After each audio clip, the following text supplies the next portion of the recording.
Hey guys, good morning or afternoon or evening, whatever time you're watching this.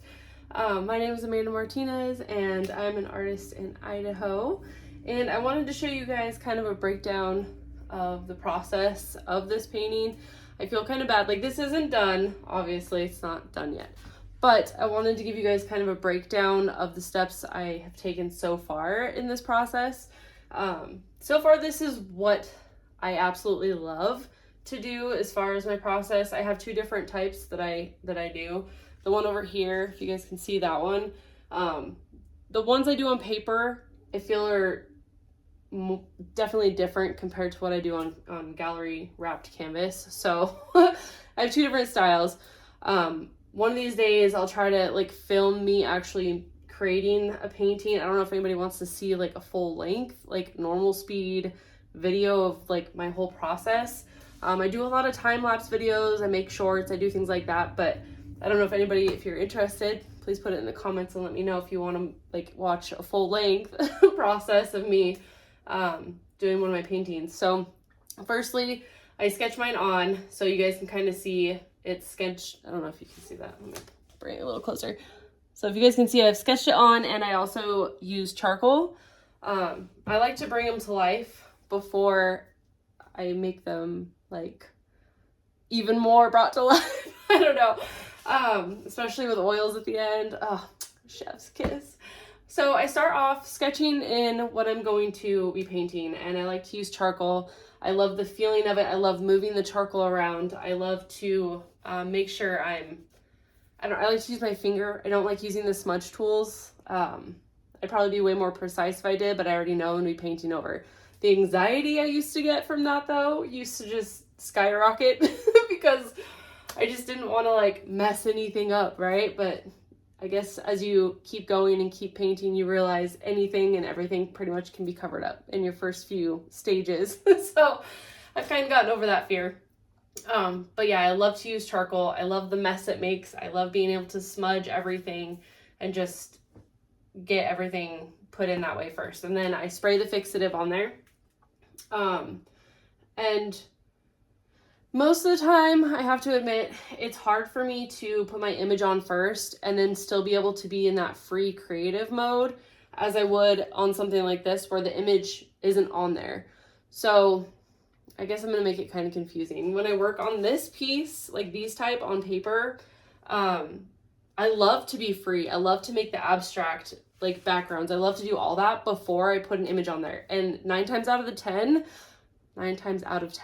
I don't have an image already in my mind yet because I still feel like it hinders where I'm putting this line or where I'm drawing this ink, or I feel like it just takes away from that creative flow. I feel boxed in, like, okay, I know her face is going to be right here. I can't put a big blob right there of like a certain color. So I feel like working free on the paper the way I do, it allows for me to be even more creative. Whereas when I'm working on my canvas, I feel like it's already structured. I've already created my source.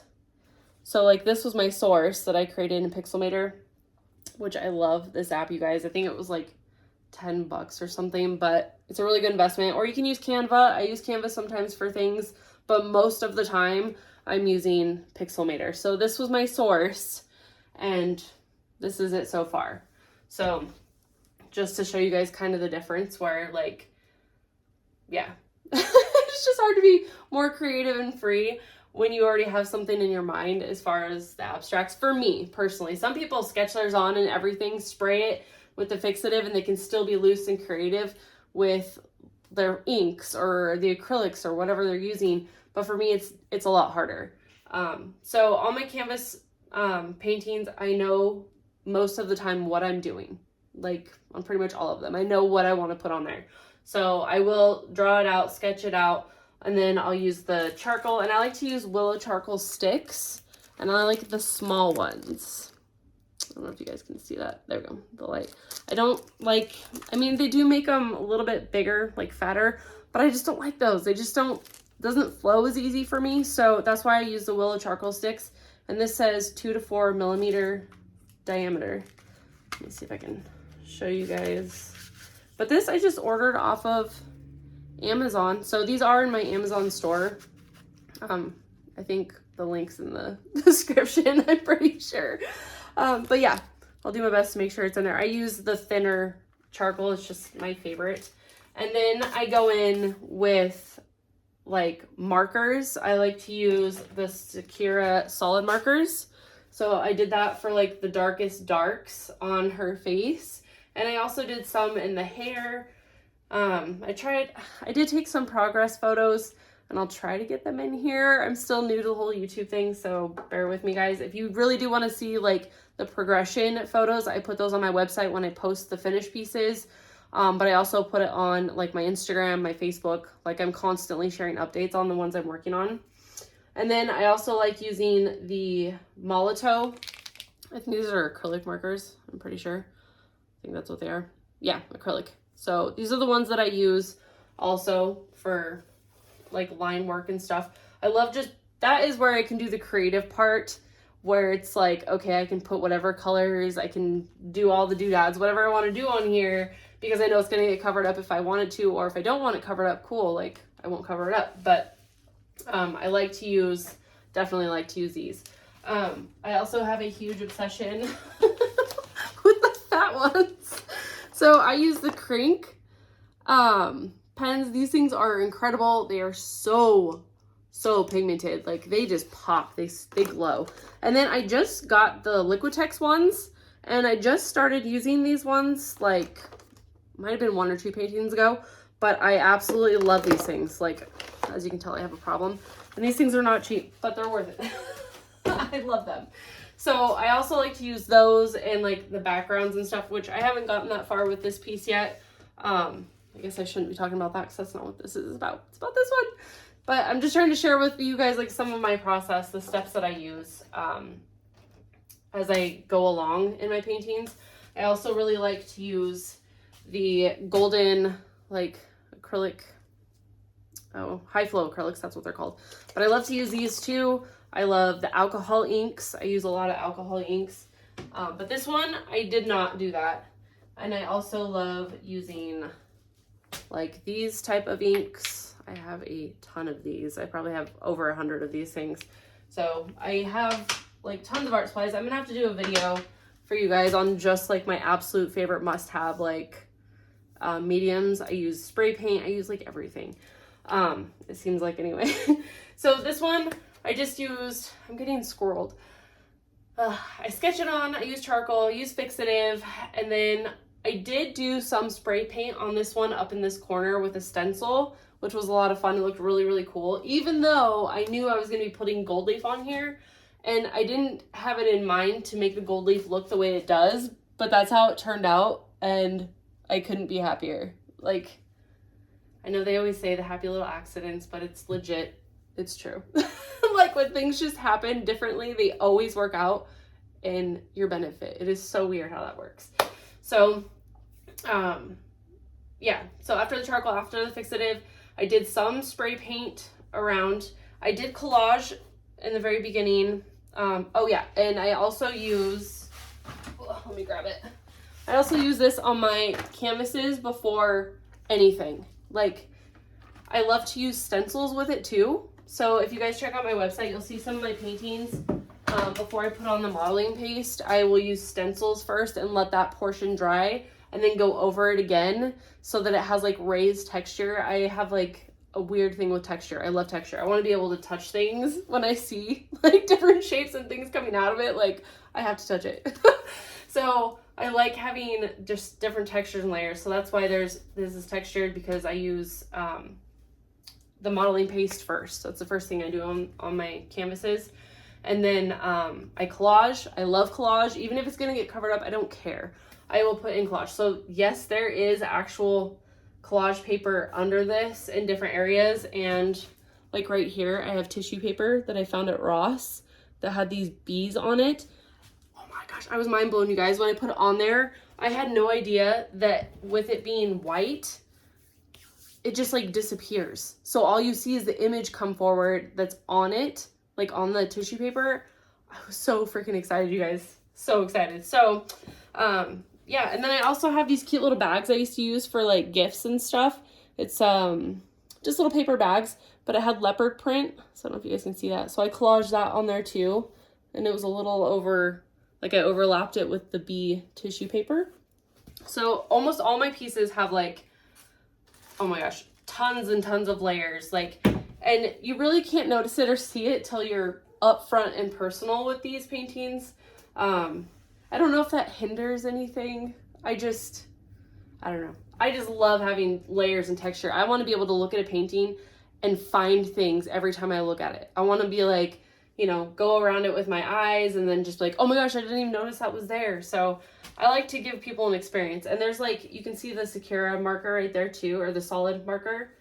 You can see some of the just squigglies that I've made in there throughout. And then some of the spray paint I did underneath kind of shows up peeking through that gold leaf. So I just started recently implementing gold leaf in my paintings too. So I feel like it just gives it that extra touch. I love it. So yeah, I do the modeling paste, I do collage, I sketch on my images and designs, and then I use charcoal, I use the fixative, and then I go in with inks if I want to. I use the markers, like I said, and like I'll outline, fill things in, and then I go over it with acrylic. Well, I like to do a wash after all that dries. I like to do ink washes, all of that, and I'll use either just regular acrylic ink or I'll use some of these and water them down to get my pretty washes in the back. And then I go in with acrylics, so you guys can, and I'm not even done with the acrylic stage, and that normally doesn't take as long, but this marbling effect, it takes a long time. And at first, when I first started painting, you guys, I wanted things that were like wham, bam, done, wham, bam, done. And I do have styles, like particularly on my paper, that go by really, really quick because I'm using, you know, washes and I'm making my abstracts, and I'll paint in more or less like black and white and gray colors. Even though I'm not using gray, like white and black to make gray, I mix complementary colors to make my gray. So even like the grays and whitish colors in here, those are not black and white. Those are actually indigo and burnt sienna, which are like some of my absolute favorites to mix. Just because I like using like the bluish colors, if you guys can see, for the back. Forgot what I was talking about. Oh yeah, so I do acrylics, and I don't know why, but I started to do gold leaf because I got super impatient when I definitely should have, well, could have waited till I was completely done with the acrylics. I just couldn't wait. Like I just had to see it with the gold leaf on there, which I'm glad I did. So yeah, and the fire has taken quite a bit of time. It's my first time painting fire, but I think so far it's turning out great. And I love how everything, like the final touches when you do oil, oh my God, it's incredible what oil does. So I just have like a spot right here I gotta finish, and her hair right here I need to finish, and then her face. I have not painted any acrylics on her face yet. So once I'm done with those 3 areas, I'm pretty sure I'm done with the fire. Then I'm gonna go in with my oil. And if you are a painter, you probably already know the process. I'm gonna be, you know, doing the background first, and then just filling in the darks to lights. So that's pretty much the process so far that I've done with this. But if you guys do want to see like an actual full-length video from like the beginning to the end on how I do a painting from start to finish, let me know, and I can definitely record it. I don't mind. Or if you guys like to see like my favorite mediums that I use, if you want to know like what brands I trust and use, what are my favorites, what ones I've purchased and regretted, just let me know in the comments. But yeah, so far that's the process that I've used on this one. And then I just put the gold leaf on, like as I was just, I think I was like halfway done with the acrylics, and I was like, I have to see what this is gonna look like. And I just went crazy with it. Oh, I almost forgot, you guys. When I did my acrylic wash stage, I like to put salt on it when it's still wet in some areas, not all areas. Like I don't put it over the whole painting. So right here where it's like rough, I don't know if you guys can see that, where it's rough and it has like that texture where it looks almost grainy. I don't know if that shows up better, maybe. It's because I put salt in my inks. So when they're drying, it was laying flat on my other easel, the Meeden easel. When it was laying flat, I did my inks and everything initially, and I put salt where it was wet just along the outside because I knew I wanted like raised texture with like under the gold leaf. So I almost forgot about that. So like I said, I'm a texture freak. I have to have texture. So I did put salt on that while it was wet. And then the next day, once it's dry, I just go on and rub off as much as I can just to make sure, you know, you get all the excess off, anything you can off. And then I just started doing the acrylics. But then I knew when I put the gold leaf on, it was going to be all raised. Well, when I was like removing it, like you do with the gold leaf, it left like this raised, like super, super textured gold leaf on there. I'm obsessed with it and I can't stop touching it. I should probably stop touching it, but I can't. So yeah, that was another thing I did, and I almost forgot that. But I do love using salt as an added texture, but it also leaves some really cool, let me take this off and I'll show you guys. Ugh. See if I can bring it a little closer. So I did use salt on this one in like the super wet areas, and that's what it does. It leaves like even if the salt does come off, it's okay because you have like these really neat, it looks like texture, right? Like on there. So I used it in a couple of areas. This one got like a little muddy with the colors mixing right here, but I already know like this is probably going to be covered up with whatever I paint on anyway. So I just love that. Like my anxiety for like freaking out about ugly parts on like your first stage or two is like gone because I already know like, oh, I can just work this into it, or I can cover it up. Like, it's amazing. The longer you paint, the more you realize like you can work beautiful things in there, and the things you don't like, you can just paint them away. I love it. So yeah, if you guys have any questions, let me know in the comments. This is so far my process on this particular painting. And I totally scrolled like a million different directions, and hopefully I didn't forget anything as far as like what I did on here. But yeah, that's my process so far that I found that I absolutely love. It's like my main like process.